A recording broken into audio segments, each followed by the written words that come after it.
Madre de Dios, ruega por nosotros, pecadores, ahora en la hora de nuestra muerte. Amén. Ya en la lectura del día de hoy tenemos a San Pablo llegando a Atenas, la capital griega. Y al poco tiempo después llega Silas y Timoteo, que lo acompañarán en esta pasada, digamos así, ahí en Atenas. Y vemos cómo San Pablo, llegando a Atenas, él inmediatamente se adapta a la mentalidad, a la psicología de los atenienses, de los griegos. Y así él lo hizo por todos los lugares donde él iba pasando, iba recorriendo todos los países que él recorrió, él se iba adaptando a la psicología de ellos. Igual fue con el pueblo griego, cuando llegó a Atenas. Y cuando él llegó a esta ciudad, un país enteramente muy avanzado para la época, muy estructurado para la época, él vio que en muchos lugares de Atenas había un altar, y eran diferentes altares, todos ellos dedicados a dioses diferentes. Pero hubo un altar que él le llamó la atención, que era el altar al Dios desconocido. Ahí él llegó al Areópago, donde estaban todos reunidos, todos los griegos, todos los intelectuales de aquella época, y él predicó. Y él se adaptó, bueno, como dijimos, a la psicología de los griegos, y le dijo: yo vengo a enseñarles, a hacerle conocer aquel Dios que ustedes no conocen. Y él, sin omitir nada de las enseñanzas de nuestro Señor Jesucristo, sin omitir nada de la doctrina de él, de la buena noticia, él les enseña todo. Entonces la creación, cómo la creación fue hecha por Dios. Habló de nuestro Señor Jesucristo, pasó por la pasión, murió en la cruz y al tercer día resucitó. Y fue ahí en ese punto de la resurrección que los griegos no aceptaron. ¿Por qué?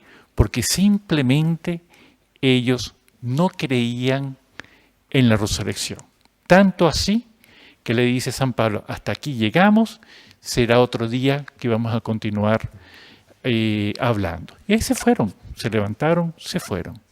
Y San Pablo, él también, algunos pocos griegos que estaban presentes, que ellos conocieron, se convirtieron. Ahí estaba Dionisio, el Areopagita, estaba Dámaris y algunos otros, muy poquitos, griegos que también se convirtieron por la prédica, digamos, de San Pablo. Pero fíjense cómo son las cosas. Todos los que estaban ahí no pasaron a la historia. Los únicos que pasaron a la historia y se les conoce hoy en día exactamente fueron esos poquitos que se convirtieron. Dionisio el Areopagita, que era de ahí, hacía parte del Areópago, y de esta mujer llamada Dámaris. El resto pasó por la historia. Y eso nos enseña a nosotros cómo nosotros, evidentemente, que debemos adaptarnos a la psicología de las personas y hacerle el bien. Pero nunca, nunca debemos omitir o ablandar, por decirlo así, la doctrina enseñada por nuestro Señor Jesucristo. Por el contrario, hay que enseñarla tal cual como Él nos las enseñó. Y el Evangelio de hoy nos deja, no deja de ser interesante. El Evangelio de hoy es lo que dice aquí la aclamación del Aleluya. Yo rogaré al Padre y Él les dará otro Paráclito para que esté siempre con ustedes. Él, ese Espíritu de la verdad, ese Espíritu que siempre nos acompaña y siempre nos inspira a hacer el bien. Un ejemplo, yo creo para que nos quede mucho más claro, cuando los apóstoles, cuando nuestro Señor Jesucristo murió en la cruz, ya fue crucificado, los apóstoles no estaban en la cruz, ellos estaban en el cenáculo, todos ellos estaban encerrados, las puertas todas estaban cerradas, las ventanas, estaban muertos de miedo y no sabían lo que iba a suceder. Y lo único que ellos sabían, que nuestro Señor Jesucristo había muerto en la cruz. Inclusive ellos se habían olvidado de la resurrección. O sea, lo que ellos tenían, el maestro que ellos tenían, ya no estaba más entre ellos. Y bueno, ahí vemos después cómo el Espíritu Santo fue conduciendo a los apóstoles, cómo el Espíritu Santo fue inspirando a los apóstoles hasta que ellos salieron del cenáculo y dieron a conocer, bueno, la buena noticia a todos los lugares. O sea, fue la inspiración del Espíritu Santo, ellos guiados por el Espíritu Santo, que prácticamente de ahí que nació la Iglesia Católica. Hoy nosotros vivimos en una situación parecida. Nosotros vivimos con esta pandemia en todas partes, digamos, en muchos lugares del mundo. Vivimos encerrados, vivimos confinados. No podemos salir de nuestras casas. Si salimos, son salidas muy rápidas para comprar una cosa, otra cosa, pero tenemos que volver. Bueno, ahí está. Nosotros nos tenemos que dejar llevar por el Espíritu Santo. Él nos va a inspirar, Él nos va a guiar. Como fueron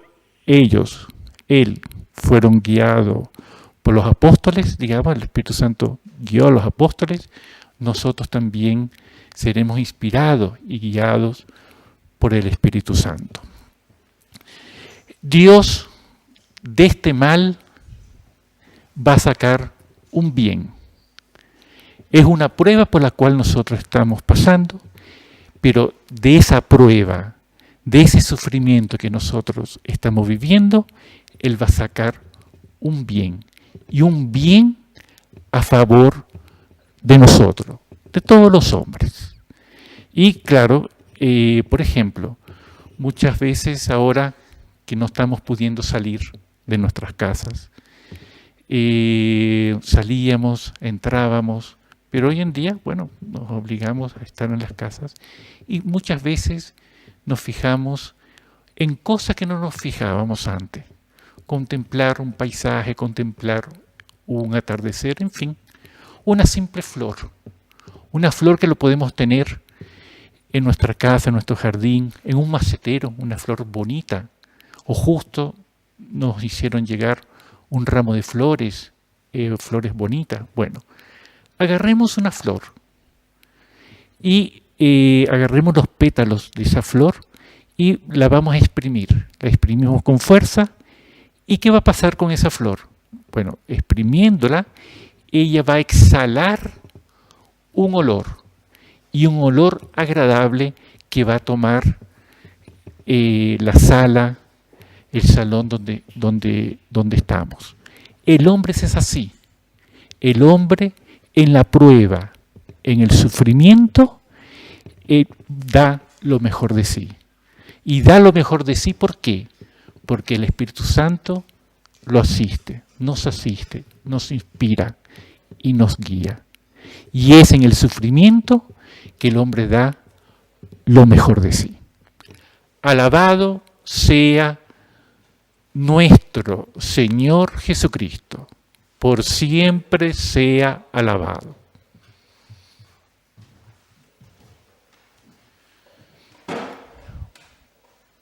Envíenos las intenciones, las peticiones que ustedes tengan para poder ponerlos aquí